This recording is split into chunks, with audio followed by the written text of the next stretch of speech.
বিদায়ী একটা cake decoration করে দেখাবো আজকে আপনাদেরকে। আসসালামু আলাইকুম এভরিওয়ান, কেমন আছেন সবাই? আশা করছি সবাই ভালো আছেন। আমার কথা শুনে হয়তো আবার ভাবছেন আপুও কি ট্রেন্ডে চলে গেল নাকি।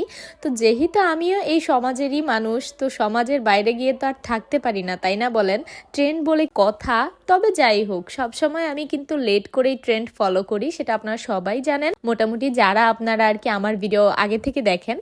আর যাই হোক, আজকেও একটা বিদায়ী কেক আপনাদের সাথে শেয়ার করে দেখাচ্ছি। সরি, আসলে বিদায়ী কেক না, বিদায়ী ডিজাইন আমি করে দেখাচ্ছি। তো যাই হোক, আজকে কিন্তু ফুল ভিডিওতে আপনারা নজর রাখবেন, কারণ বিদায়ী কেক কিন্তু আমি সবসময় আবার আপনাদের সাথে শেয়ার করি না, কারণ আমাদের দেশে সচরাচর এই টাইপের ডিজাইনগুলো খুব কমই করা হয়। তো যাই হোক, বিদায়ী ডিজাইনটা করার জন্য আমাদেরকে প্রথমেই একটা হাইট কেক নিতে হবে। এখানে আরও ভালো হয় যদি আপনারা একদম আমার এই কেকটার থেকে আরও হাইট কেক নেন। আমারটা অত একটা হাইট ছিল না, সেমি হাইট বলতে পারেন। তো আমি এই কেকটাকে হোয়াইট কালার ক্রিম দিয়ে ফুল কভার করে নেওয়ার পর এখানে সুন্দরভাবে ফিনিশিংটা দেওয়ার চেষ্টা করছি।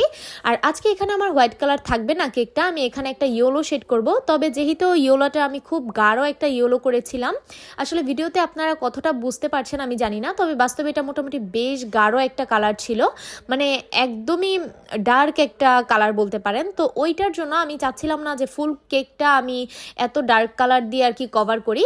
তো সেই জন্য মূলত আমি প্রথমে হোয়াইট কালার দিয়ে কভার করার পর উপরে আমি এখানে অল্প একটু ইয়েলো কালার নিয়ে সেটা দিয়ে পুরোটা কেক কভার করে এরকম ডার্ক ইয়েলো কালার কেক বানিয়ে ফেলেছিলাম আর কি। তো এই যে দেখতে পাচ্ছেন, এখন আমি সেই শেডটাই করছি। আর এখানে একটু ঝামেলা হয়ে যাচ্ছিল, কারণ যেহেতু আমি ভিতরে ফুললি একদম হোয়াইট কালার ক্রিম রেখেছিলাম, তাই এখানে ফিনিশিংটা দিতে আমার একটু কষ্ট হচ্ছিল, মানে এক এক দিক থেকে একটু বোঝা যাচ্ছিল আর কি।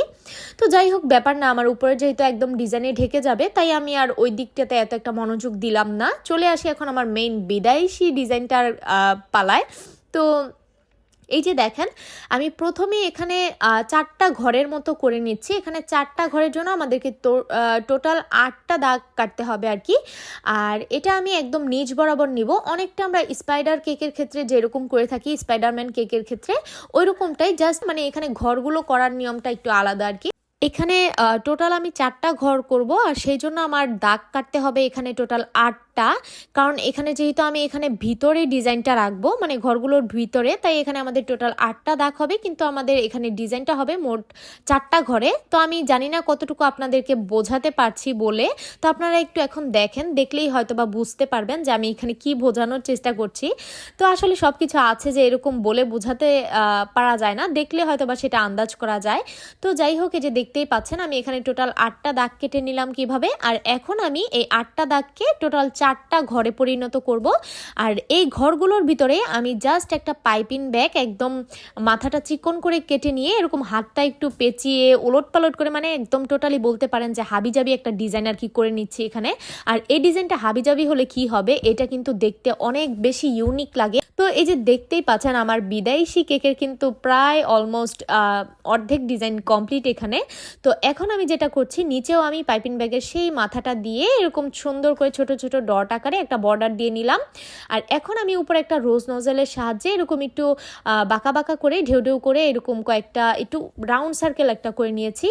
আর এখন এই সার্কেলটার ভিতরে আমি টোটাল 3টা গোলাপ বসাবো, কিন্তু দুঃখের কথা কি বলবো, আমার ক্যামেরাটা একদমই অন করতে মনে ছিল না, যেই কারণে আমি বাকি 2টা ফুল বসানোর সময় আমি এখানে এই ক্লিপটুকু আপনাদেরকে দেখাতে পারলাম না। আর এই যে এখন 3rd নাম্বার যে গোলাপটা আপনাদের সাথে শেয়ার করছি, এটার পিছনে অনেক বড় একটা কাহিনী ঘটে গেছে। এই ফুলটা আমি যখন বসাচ্ছিলাম তখন আমার হাত থেকে ঠাস করে পড়ে গেছে। আপনারা একটু যদি খেয়াল করেন, এই ফুলটার সাইডেই কিন্তু আমার হলুদ কালার যেই পার্টটুকু আছে সেখানে একটু মেসি হয়ে গেছে। তার কারণ হচ্ছে ওই ফুলটা আমার ঠিক এই জায়গায় পড়েছিল, তো আমি কোনো রকমে এটা উঠিয়ে জাস্ট একটু ফিনিশিং দিয়েছিলাম। আর দেখতেই পাচ্ছেন এখানে আমি 3টা সুন্দর পাতাও দিয়ে নিয়েছিলাম। আর এই পাতাগুলো দেওয়ার পরেই মূলত আমার বিদায়ী কেকের কমপ্লিট লুক চলে এসেছে। তো আপনাদের কাছে আমার এই বিদায়ী কেকটা যদি ভালো লেগে থাকে, তাহলে প্লিজ আমার ভিডিওটি শেয়ার করতে ভুলবেন না। আল্লাহ হাফিজ।